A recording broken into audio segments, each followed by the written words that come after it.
Crioterapia. O efeito é mais psicológico ou realmente ocorre uma recuperação na fadiga muscular? Bom, Marcelo, antes de falar em crioterapia, nós precisamos entender que todos os exercícios realizados de forma adaptativa ou competitiva, ou seja, no treinamento ou nos jogos, pelo fato da intensidade, da necessidade da intensidade, provocam respostas inflamatórias nas musculaturas envolvidas, né? E o resultado disso, o que é? É uma redução momentânea na funcionalidade do atleta, principalmente a nível competitivo, né? Então, a partir desse aumento na demanda dos jogos, surge a necessidade de uma recuperação dos atletas em um tempo menor, né? E entre outros vários métodos, né, surgem as evidências que a imersão em água fria, ou seja, a crioterapia, possa contribuir com a redução dos danos musculares e minimizar a dor tardia, tá? Então, a gente tem uma síntese aí dos experimentos, né?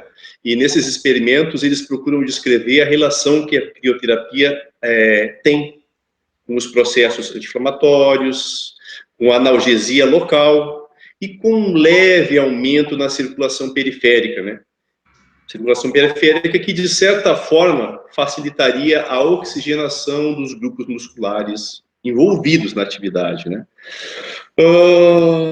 Só que já as respostas em relação à efetividade da crioterapia, elas são controversas, né? Por várias causas. Simples de analisar. Lê um artigo, lê outro artigo, lê 10, 15 artigos e tu vai entender por que isso é simples de analisar. É pela interdependência dos diferentes modelos de análises, né? Das diferentes características fisiológicas e morfológicas dos atletas, né?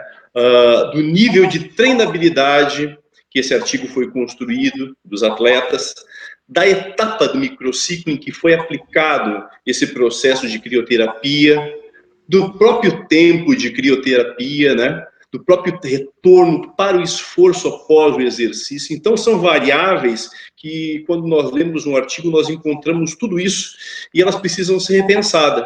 Muitas vezes, o artigo está voltado mais para análise subjetiva, análise do bem-estar, e outros artigos estão realmente mais voltados para a parte objetiva. Por exemplo, a retomada do padrão de força desse atleta após a crioterapia, a retomada do padrão de velocidade após a crioterapia, e outras análises, né, que os artigos são compostos também, como termografia, análise bioquímica. E o ideal para mim, Marcelo, é que a gente cruze esses dados, né, tanto os dados objetivos quanto os dados subjetivos.